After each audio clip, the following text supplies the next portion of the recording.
Good afternoon. Today is Friday, the 24th of July, 2020, and this is the English language summary of the daily press briefing here at the Center for COVID Situation Administration, or CCSA. So as usual, we have the English language version once a week, and according to the situation. Usually we recap the spokesperson's briefing. In addition, we have customize certain information and content that is necessary for the English language audience to know every time we have this briefing as well. So first of all, just to thank all of you once again, Thai citizens and our foreign friends in Thailand and abroad, for your understanding about the various measures thus far, the situation, and most importantly, the cooperation in this matter to ensure the safety of our the continued safety of our families and our friends. As the spokesperson had mentioned and briefed today in one of the many charts today, globally, we've reached around 15 million cumulative cases worldwide already. Now that's of course an astonishing number for a pandemic, 15 million. But luckily for Thailand, in these rankings, we are around number 104. So being quite low in that rank is actually good news.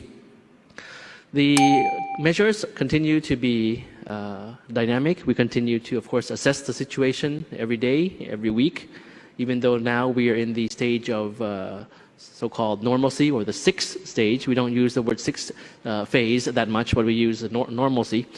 The spokesperson also highlighted about the quarantine system, wherein for us in Thailand, we continue to improve and expand the various types of quarantine systems, as you know, the SQ, ASQ, LQ, and the like, which are mentioned quite often.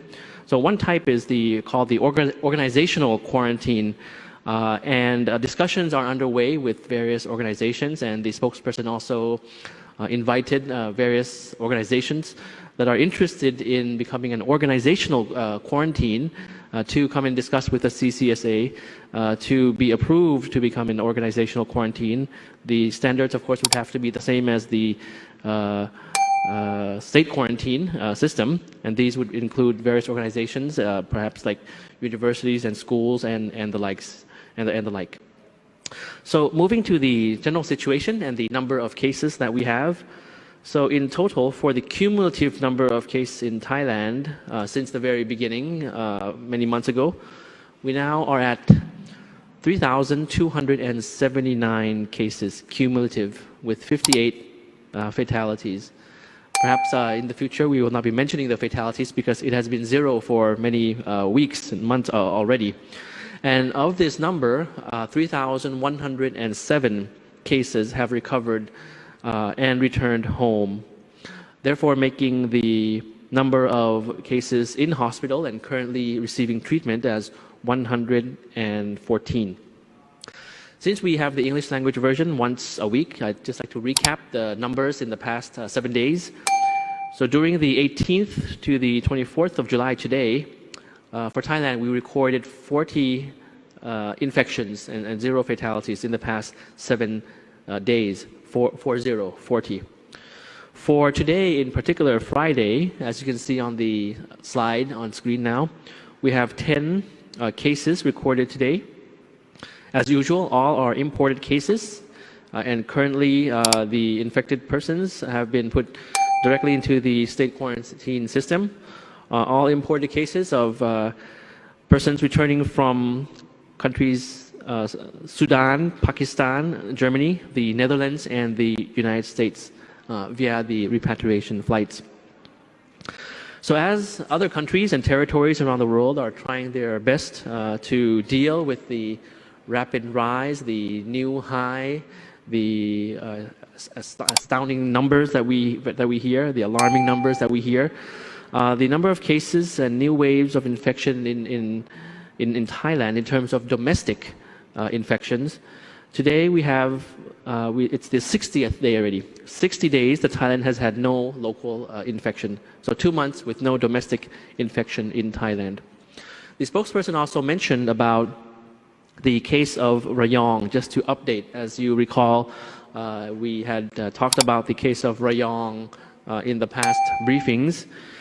It is now 14 days already after the case was known in Rayong. So we had 12 persons who were at high risk, and they were monitored, and there had been no reports of infections.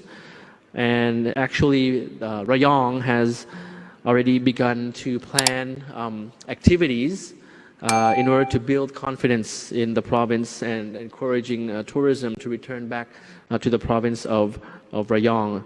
Activities like sports and music activities, however, of course, with the various measures strictly in place. So that's good news to hear, just an update about Rayong. And the 10 cases that we had for today, all were tested positive during the quarantine. So that reflects, of course, the capacity of the quarantine system in Thailand, the surveillance, the screening, the prevention and control measures, which were well executed. So these 10 cases all found in quarantine during their quarantine. And of course, that means that it has not been spread outside of the quarantine system. So thank you very much to all of those who understand and support and are cooperative with the quarantine system in Thailand, be it the SQ, ASQ, LQ, or other types of quarantine that will be put in place.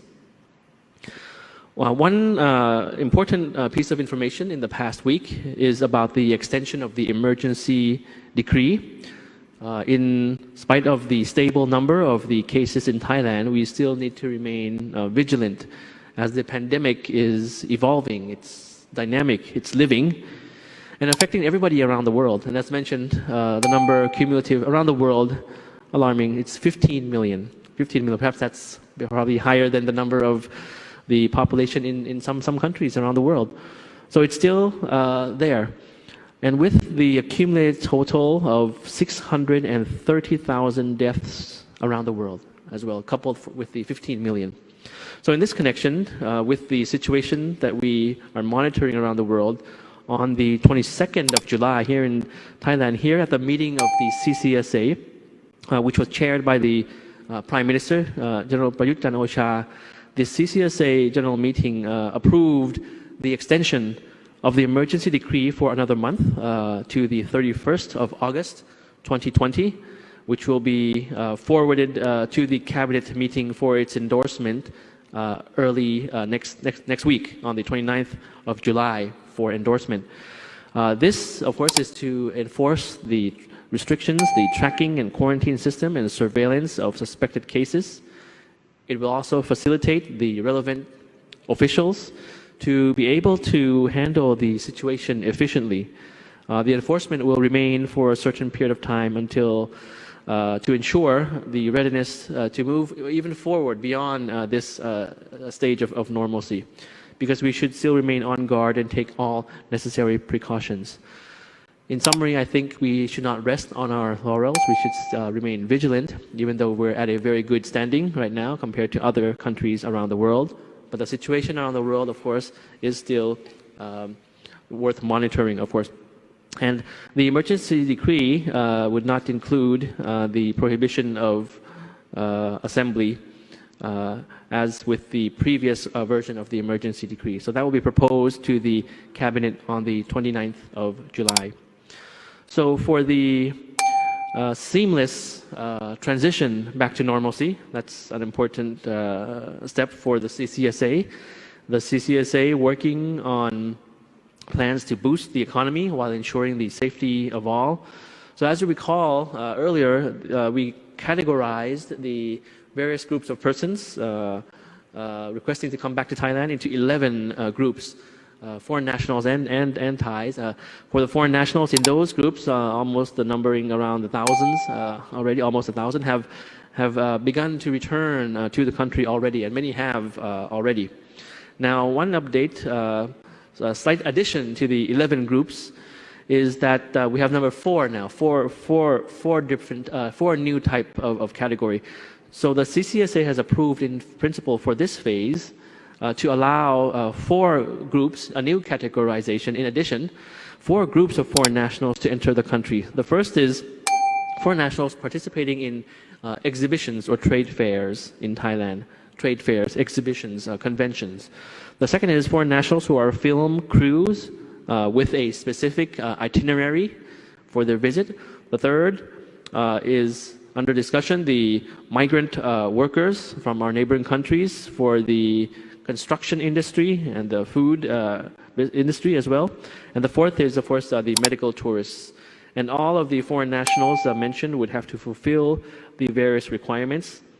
The various agencies are still working with the detailed guidelines for this new category of persons, and the effective date will be announced in due course.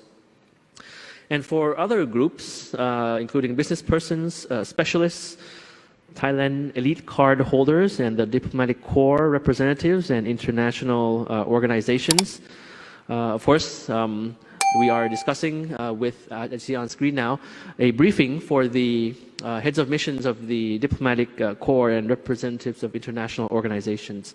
This briefing was held by the Ministry of Foreign Affairs on the 17th of July last week. It was also reported in the local news as well as one good step in communicating with the diplomatic community here on the various updates, various guidelines. And of course, the set of more detailed guidelines for the groups all mentioned will be further announced. But of course, the diplomatic corps and the embassies here are at par and at pace with the measures announced by the CCSA, as you can see in this picture here, this visual picture here of the briefing. Also, one piece of information the spokesperson highlighted was on a special panel discussion, which actually will be televised today at 1 p.m. On this channel, and that will be posted in the NBT2HD's Facebook page tonight as well. So there was a special panel discussion on the 22nd of July as well, with prominent figures in various areas, as you can see on the slide, on the picture on screen. That included Dean of the Faculty of Medicine and the various persons involved with the economic and as well as health measures in Thailand to share their comments and visions and views.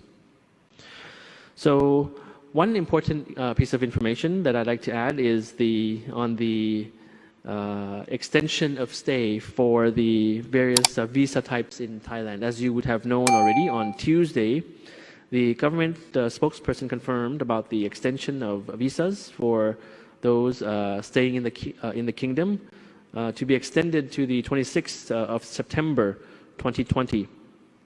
However, the difference is this is not an automatic extension of stay like the past 2 times. It is actually a grace period from the 1st of August to the 26th of September for foreign nationals stranded in Thailand to apply for a further specific period of stay, which would be granted according to the regulations if qualified. So not exactly an automatic extension, but a grace period until it's almost 2 months of grace period. That's a good number of days. 2 months of grace period for that time to apply for extension or to depart from the country. The scheme, however, will come into effect as soon as it is published by the Royal Gazette. So therefore, we urge foreign nationals to discuss, in contact with the Immigration Bureau as soon as possible to prepare for your next steps. The applicants have to specify their reasons for staying on in Thailand to ask for that extension during the grace period, whether the reasoning being no flights or due to the lockdown measures in their own countries, making them not able to return, and submit proof of the various documents on a case-by-case basis. So the hotline, of course, of the Immigration Bureau is 1178 for more information. For Thais and foreigners exempted groups coming in the country who are already coming in already or on their way or in under process of application for the 11 groups or the 4 groups in the future, as I mentioned. And planning to travel to Thailand, the first point of contact, of course, is to contact the Royal Thai embassies and Royal Thai consulates in your country, in the country that you are residing in. Or there is another channel, which is the hotline number of the Department of Consular Affairs of the Ministry of Foreign Affairs. The hotline number is 02-572-8442. I mentioned this because there were some inquiries on this. Also through Facebook pages, also you can receive information on that of the Ministry of Foreign Affairs on information regarding your inquiries, your travel back to Thailand. Now on screen is just a new application, just for your information, Thai consular application for Thai nationals who are abroad to download and make use of the information as another convenient channel to get information from the Department of Consular Affairs for nationals abroad. So just for some additional points, the fight against COVID, of course, continues to require concerted effort, and all of us play an important role in protecting the physical health as well as the mental health of ourselves and others during these difficult times. And of course, with any crisis, nothing is perfect in any crisis. The pandemic globally has provoked a series of discriminatory acts across the world with groups of people such as those tested positive for COVID, those who have recovered, those who have been released from quarantine or traveled back from abroad. They have experienced stigma along with the healthcare providers and frontline workers. Many have experienced a stigma during the COVID pandemic. So unknowingly, this can lead to more fear, more anger towards ordinary people, between different groups of people, instead of joining hands in fighting against the real cause of the problem. So stigma can even make people want to hide and not reveal the symptoms or the illnesses that they have, and keep them from seeking proper health care, making it more difficult to control the spread of the disease. Now, I mention this because it is relevant for every country around the world, and for the English language audience to know that here in Thailand at the CCSA, we are trying to address the problem, these kinds of problems, and we recognize the needs and the problems of different groups of people. So just some suggestions to make Thai society a beautiful society, get rid of stigmatization or discrimination or even xenophobia as a result of the COVID situation. First, maintaining privacy and confidentiality of those seeking health care that should be supported. Second is informing others when there is a risk from contact with products, people, and places. Third is correcting the negative language by sharing the accurate language, the accurate information, the correct information, and spreading positive energy to others, especially to healthcare workers and those working in the front lines. Your support is very important and very necessary. The spokesperson also showed some images of the World Health Organization in process of preparing a documentary on Thailand and New Zealand as a model country in terms of the experiences and lessons learned, and that is still under production. It's in cooperation with the Ministry of Public Health of Thailand. The WHO has also explained that there are 3 main risk factors, and we have, I believe, a infographic here coming up. Yes, avoiding the 3 C's, the 3 main risk factors that people should avoid in order to stay safe. So as you can see on screen, avoiding crowded places, avoiding close contact settings, and avoiding confined and enclosed spaces, which will lead to higher risks. So therefore, I'd like to recommend to all of us to avoid, to follow these guidelines. This is an infographic you can find on the Facebook page of the Public Relations Department, and continue to follow the good hygiene and keep our own families and loved ones remaining in the safety zone. So for the English language summary, as I mentioned, once a week and according to the situation as needed. In the meanwhile, the spokesperson mentioned that you can find all sorts of useful information on social media, the official Facebook accounts, for example, of the various government agencies, the CCSA, the Ministry of Foreign Affairs, the Public Relations Department, the Communicable Disease Department of the Ministry of Public Health as well. So, hoping that you stay safe, have a very pleasant weekend. I believe it's a long weekend ahead, and then we'll see you again next week. More power to you all. Thank you. สวัสดีครับ ครับขอบพระคุณนะครับท่าน